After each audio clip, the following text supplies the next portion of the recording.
نہ کوئی غم کرو نہ خوف، خوشیاں مناؤ جنت کی جس کا تم سے وعدہ کیا گیا تھا۔ اللہ کی ربوبیت پر اطمینان جب انسان کو ہو جاتا، میرا رب اللہ ہے، ربی اللہ، انسان کے لیے نہ کوئی کھٹکا، نہ کوئی خطرہ، نہ کوئی خوف، نہ کوئی حزن۔ جو کچھ ہو رہا ہے کس کے اذن سے ہو رہا ہے؟ اللہ کے اذن سے۔ اللہ کے اذن کے بغیر پتہ تک نہیں ہلتا۔ یہ کوئی اندھا بہرا مادہ نہیں ہے جس سے مجھے کوئی خوف ہو۔ اندھا بھینسا چلا رہا ہو اس سے تو ڈرنے کا ہر انسان کو ڈرنا چاہیے، نہ معلوم کس کو ٹکر مار دے۔ لیکن نہیں، اس کائنات کو چلانے والا ایک سمیع و بصیر خدا ہے۔ وہ جو میرا دوست ہے، میرا ولی ہے۔ اللہ ولی الذین آمنوا یخرجہم من الظلمات الی النور۔ اللہ اہل ایمان کا ولی ہے، ساتھی ہے، پشت پناہ ہے، مددگار ہے، حمایتی ہے۔ بتائیے جسے یقین ہو جائے کہ اللہ میرا مددگار، اللہ میرا محافظ، اللہ میرا پشت پناہ، اللہ میرا حمایتی، اس کے لیے کوئی خوف ہوگا؟ اس سے کوئی ڈر ہوگا؟ میں مثال دیا کرتا ہوں ایک بہت سادہ، پنجاب کے دیہات کی۔ تو بڑا چودھری ہے اور کوئی غریب کسان ہے۔ اس غریب کسان کے جانوروں کو ہر وقت اندیشہ ہوگا چوری کا، کوئی میری بھینس کھول کر نہ لے جائے، کوئی میرا بیل کھول کر نہ لے جائے۔ لیکن جس کے بارے میں یہ سب کو معلوم ہو کہ وہ جو بڑا چودھری ہے وہ اس کا دوست ہے، اس کی بچیا کو کوئی خوف ہوگا؟ اس کی بھینس پر کوئی ہاتھ ڈالے گا؟ اسے کوئی اندیشہ ہوگا؟ نہیں۔ کیوں؟ کہ وہ بڑا چودھری، بڑا اس کا یہاں کا سردار، جاگیردار، سب کو معلوم ہے وہ میرا دوست ہے، کوئی میرے خلاف اقدام نہیں کر سکتا۔ اس دنیا میں یہ چھوٹی سی بات اگر آپ کے دلی اطمینان اور سکون کا باعث بن سکتی ہے تو ذرا تصور کیجئے۔ میں لفظ تصور استعمال کروں گا صرف اس لیے کہ اس کا ہم جس کو کہتے ہیں ادراک اور شعور کر نہیں سکتے، اگر کے ساتھ کر سکتے۔ اگر یقین ہو کہ اللہ میرا مددگار اور یقین ہو کہ اللہ ہر آن میرے ساتھ ہے، پھر کوئی خوف؟ کس کا خوف؟ کوئی شے اللہ سے بالا تر ہے؟ کوئی قوت اس سے زیادہ طاقتور ہے؟ کوئی اس کے ارادے کو بدلنے والا ہے؟ کوئی اس کی مشیت کے آڑے آنے والا ہے؟ یہی بات ہے جو حضور نے فرمائی، یہ ایمان کا حاصل ہے لب لباب، کہ دیکھو اچھی طرح اس بات کو ذہن نشین کر لو۔ اگر تمام انسان مل کر تمہیں کوئی نقصان پہنچانا چاہے، نہیں پہنچا سکتے مگر جو کچھ اللہ نے لکھ دیا ہو، اور تمام انسان مل کر تمہیں کوئی نفع پہنچانا چاہے، نہیں پہنچا سکتے مگر وہ شے جو اللہ نے طے کر دی۔ آپ پھر میں کہوں گا ذرا طاری کیجئے، اسے فرض کیجئے، اسے سوچئے۔ اگر اس حدیث پر ہمارا دل ٹھکا ہوا ہو تو کسی سے ڈر ہوگا؟ یہ مجھے نقصان نہ پہنچا دے، یہ میری رپورٹ خراب نہ کر دے، یہ میری انکریمنٹ نہ رکوا دے، یہ میرا یہ نہ بگاڑ دے، یہ میرے یہ نقصان نہ پہنچا دے۔ اس کا ڈر، اس کا ڈر، اس کا خوف، اس کی خوشامد، اس کے لیے جا کر طرح طرح سے اپنی عزت نفس کو ذلیل کروانا اس کے سامنے، یہ سب کچھ کیوں کرتا ہے انسان؟ جب سمجھتا ہے کہ اس کے ہاتھ میں میرا کوئی نفع ہے، اس کے ہاتھ میں میرے لیے کوئی ضرر ہے، یہ مجھے کوئی غضب پہنچا سکتا ہے، یہ مجھے کوئی نقصان پہنچا سکتا ہے، یہ میرا کوئی کام بنا سکتا ہے، یہ میری کوئی ضرورت پوری کر سکتا ہے، اسی کا نام شرک ہے۔ جہاں آپ نے یہ سمجھا کہ غیر اللہ کے اندر کوئی طاقت موجود ہے، وہی شرک ہے۔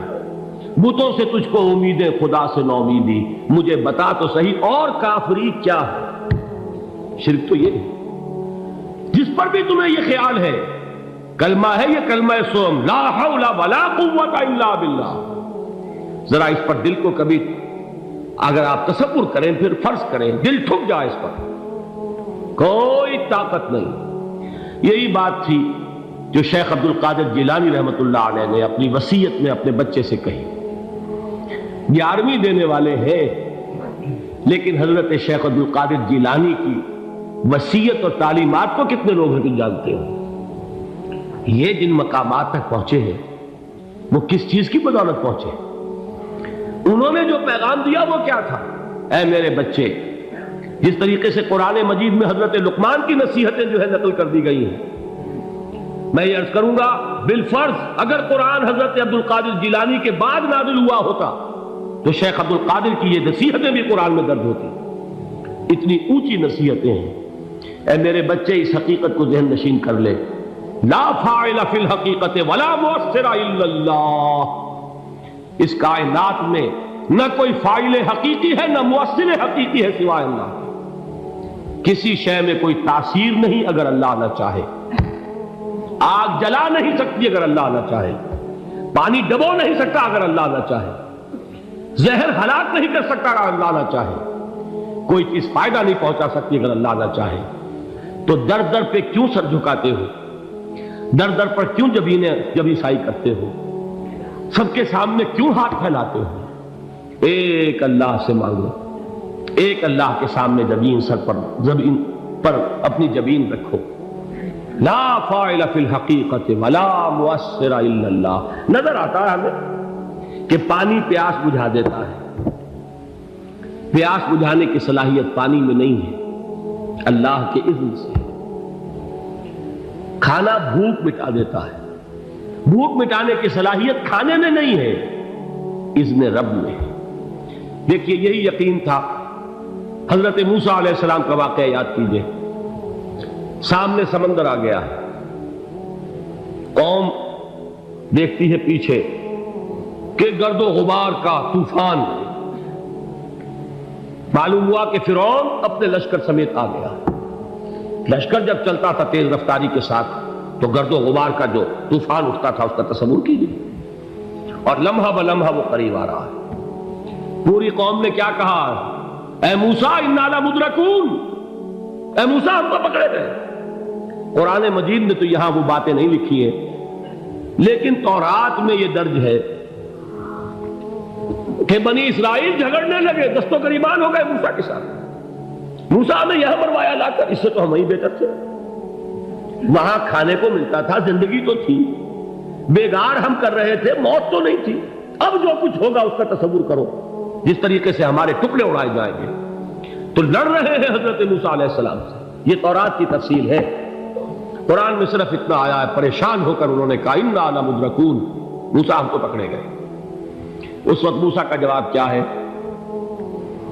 کلا ان معی ربی سیہدین، نہیں، میرے ساتھ میرا رب ہے، وہ راستہ دے گا۔ بتائیے کہاں راستہ نظر آ رہا ہے؟ یہ ہے ایمان بالغیب۔ راستہ نظر نہ آئے تب اللہ پر یقین ایمان ہے۔ جیب میں پیسے ہوں اور تب دل کو اطمینان ہے تو ایمان کس پر ہوا؟ پیسے پر، اللہ پر نہیں۔ جب وسائل و ذرائع نہ ہو اور پھر یقین ہو کہ اللہ مسبب الاسباب ہے، وہ اسباب کا پابند نہیں ہے، وہ اسباب کا محتاج نہیں ہے، اسباب اس کے محتاج ہے۔ اگر یہ یقین ہے تو اللہ پر ایمان ہے، یہ نہیں ہے تو تمہارا ایمان اسباب پر ہے، وسائل پر ہے، ذرائع پر ہے، مادیات پر ہے، اللہ پر نہیں۔ اس وقت کہاں راستہ تھا؟ کوئی راستہ تھا؟ سمندر ہے اور ادھر سے لشکر آ گیا ہے۔ کلا ان معی ربی سیہدین۔ اب دیکھیے ایمان کہہ دینا آسان ہے، ہوا معکم اینما کنتم، جہاں کہیں بھی تم ہوتے ہو اللہ تمہارے ساتھ ہوتا ہے، لیکن اس کا یقین قائم ہو جائے تو زمین و آسمان کا فرق واقع ہو جائے۔ یہی بات ہوئی حضور کے ساتھ۔ غار ہے، چھپے ہوئے ہیں محمد رسول اللہ اور آپ کے وہ یار غار ابو بکر صدیق رضی اللہ تعالی عنہ۔ اقبال نے حضرت ابو بکر کی شان میں چند اشعار کہیں صرف، لیکن واقعہ یہ ہے کہ بھاری بھاری نظموں پر اور قصیدوں پر بھاری ہے، طویل ترین نظمیں اور قصیدے ہوں ان پر بھاری ہے۔ ہمتیں ابو بکر کی ہمت جو ہے، کشت ملت را چوں ابر، جیسے بارش سے کھیتی اپجتی ہے، ابو بکر کی ہمت اور عزیمت اس امت کو اسی طرح سینچنے والی ہے۔ ثانیے اسلام و غار و بدر و قبر، وہ دوسرے تھے اسلام میں، دوسرے پہلے کون تھے؟ انا اول المومنین، حضور فرماتے ہیں سب سے پہلا ایمان لانے والا میں، دوسرے ابو بکر۔ ویسے ہمارے ہاں یہ چلتا ہے اختلاف، حضرت علی پہلے ہیں کہ حضرت ابو بکر پہلے ہیں، لیکن اس میں بڑی خوبصورت تطبیق قائم کی ہے علماء نے، اور بہت صحیح ہے۔ چار کے بارے میں فیصلہ ہی مت کرو کہ کون پہلے، ان کی ایک عجیب تقسیم کر دی ہے۔ آزاد مردوں میں، بالغ مردوں میں سب سے پہلے ابو بکر، بچوں میں سب سے پہلے علی، خواتین میں سب سے پہلے خدیجہ، اور غلاموں میں سب سے پہلے زید بن حارثہ۔ بڑی پیاری تقسیم ہے، یہ چاروں ہی پہلے ہیں، ہر ایک کے لیے اولیت ہے۔ اور واقعہ یہ ہے کہ اگر زمانی اعتبار سے تعین ہوگا تو پہلے خدیجۃ الکبریٰ آئیں گی رضی اللہ تعالی عنہ، کسی اور سے بات کرنے کی نوبت بعد میں آ سکتی ہے، پہلے تو اہلیہ محترمہ سے بات ہوئی، آتے ہی پہلی وحی ہوئی ہے، ابھی تبلیغ کا حکم نہیں تھا۔ کس کو بتایا واقعہ؟ ابھی اپنی نبوت کی تبلیغ کا تو حکم ہی نہیں آیا، واقعہ کس کا ہے؟ وہ خدیجہ کا ہے۔ جب کہا ہے کہ خشیت علی نفسی، مجھے اپنی جان کا اندیشہ ہے، تو کیا جواب دیا خدیجہ نے رضی اللہ تعالی عنہا؟ وہ صدیقۃ الکبریٰ ہے، صدیقات جو ہے خواتین ان میں چوٹی پر خدیجۃ الکبریٰ ہے رضی اللہ تعالی عنہا، اور صدیق جو مرد ہیں ان میں صدیق اکبر ہے ابو بکر صدیق رضی اللہ تعالی عنہ، لیکن صدیقات میں چوٹی پر۔ جب حضور نے فرمایا خشیت علی نفسی، کیا فرمایا، کیا عرض کیا، کیسے تسلی دی؟ نہیں نہیں، اللہ آپ کو ضائع نہیں کرے گا، آپ غریبوں کے ہمدرد ہیں، آپ مساکین کے تکالیف رفع کرنے والے ہیں، آپ بیواؤں کی سرپرستی کرتے ہیں، آپ مسافروں کی خدمت کرتے ہیں، اللہ آپ کو ضائع نہیں کرے گا۔ یہ یقین ہے اس خاتون کے اندر۔ خیر وہ ایک علیحدہ بات ہو جائے گی۔ میرے دل پر حضرت خدیجہ رضی اللہ تعالیٰ عنہ کی شخصیت کا بڑا گہرا نقش ہے، جو وہ کوئی اور ہی وقت اور موقع ہوا تو بیان ہوگا۔ بہرحال اقبال نے ایک مصرے میں جو چار اولیتیں جمع کر دی ہیں، ہمتیں او کشت امت را چو ابر، ثانی اسلام و غار و بدر و قبر۔ اسلام میں حضور کے بعد پہلے کون؟ ابو بکر۔ غار میں حضور کے ساتھ کون؟ ابو بکر۔ بدر کی رات اللہ کا رسول سربسجود وہ جھاڑ، وہ گھاس پھوس کی جو جھوپڑی بنائی گئی تھی، اور وہاں تلوار ننگی لے کر پہرا دینے والا کون؟ ابو بکر۔ اور اس حجرہ عائشہ میں محمد کے بعد سب سے پہلے دفن ہونے والا کون؟ ابو بکر رضی اللہ تعالی عنہ وصلی اللہ علیہ وسلم۔ وہ جو معاملہ میں سنا رہا تھا غار ثور کا، حضرت ابو بکر بھی حضور کے خیال سے لرز گئے ہیں۔